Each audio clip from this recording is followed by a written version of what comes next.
Hey guys, welcome to a brand new episode of Jurassic World Alive. Today we're going through my top targeting tips to extract as much dinosaur DNA as possible in your encounters. We're going to be looking at the early sequences and how to best get direct hits there. We're going to be looking at the differences between common, rare and epic encounters as well as hybrid encounters. And hopefully this will allow you all to get as much DNA as possible from your encounters to level your dinosaurs up.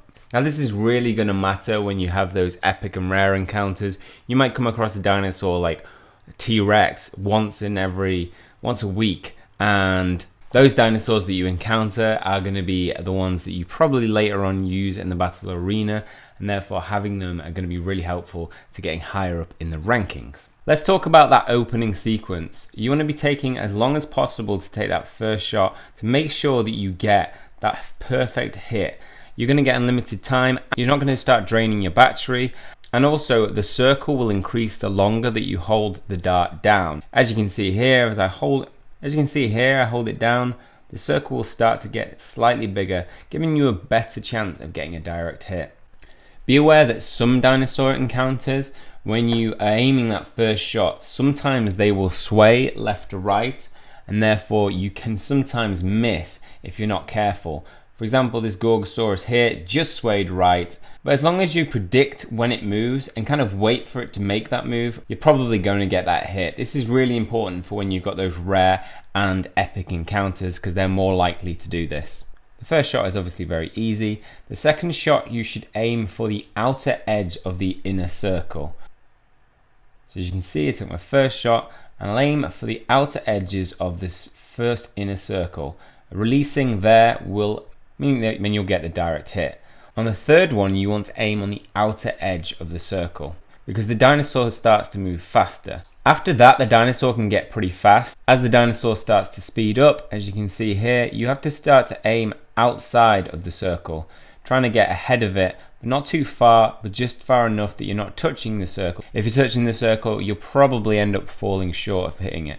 Next, let's talk about turning. When you hit a direct hit, it's more likely to turn. If you hit on the outer edges of the circle and get a lesser shot and don't get a direct hit, it's probably less likely to turn and will stay going straight. Now the most important thing here is to take your time. It will only turn for a limited amount of time before then having a straight path again. If you try and hit it too quickly, it can be really difficult to predict and you might end up missing. So it's always better to just take your time on the shot, wait for it to kind of stabilize, or at least give you enough time to predict where it's going to be. When it does turn, if you are going to take that early shot once you've got a lot of practice in, you want to be aiming to the right of it when it turns right and to the left of it when it turns left. Seems quite simple, but it can actually be quite difficult to execute. Next, let's talk about the differences between common types, rare types, epics, and hybrid encounters. As you'd expect, common types are the easiest encounters. They have a bigger circle. So this is the size of the first shot on a common type. This is the size of the target on an open encounter with a rare type. This is a T-Rex encounter, so an epic type. As you can see, it's smaller.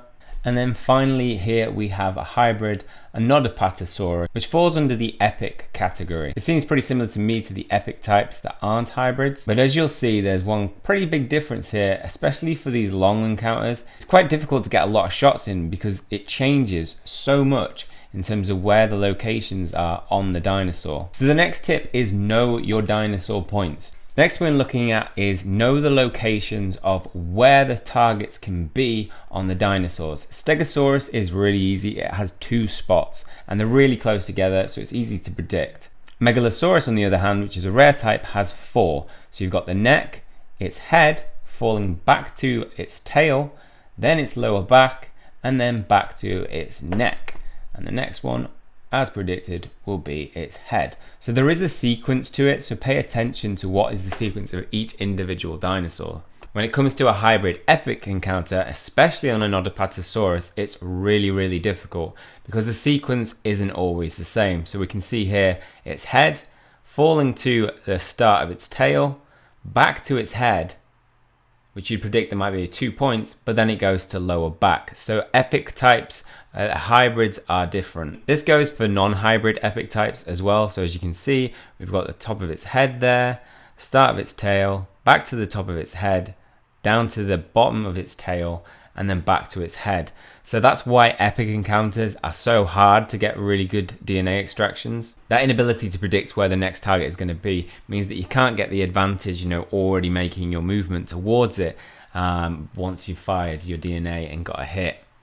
As you level up, note that you will get more DNA extraction from each dart. So being at 11, I currently get 21 from every direct hit with a common.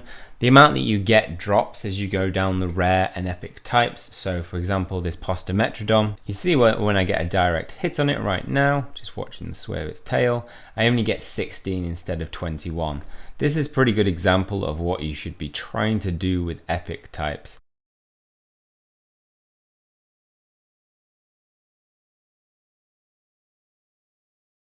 So I always aim for 100 DNA for epic types or hybrids, which is around 50 for when you first start, 150 for a rare, which is 75 when you start, and 200 for a common, which is about getting 100 when you first start.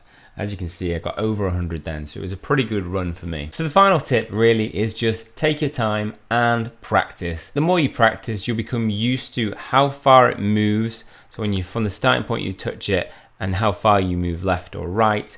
The further away from that starting distance will increase the speed at which you start moving in that direction. And that kind of comes to you through practice of learning to control that. So if you're struggling to use it at the start, don't worry too much. I found it a bit fiddly at start and quite uncomfortable to use, but after a while you get used to it and become quite good at judging the distance and how far you need to move away from that starting point. Okay, well that's all for this episode. Hopefully you found it really useful. If you have, please hit that like button and hit subscribe if you want to keep up to date with further content and further tips on Jurassic World Live. Okay, well that's all for this one. See you next time.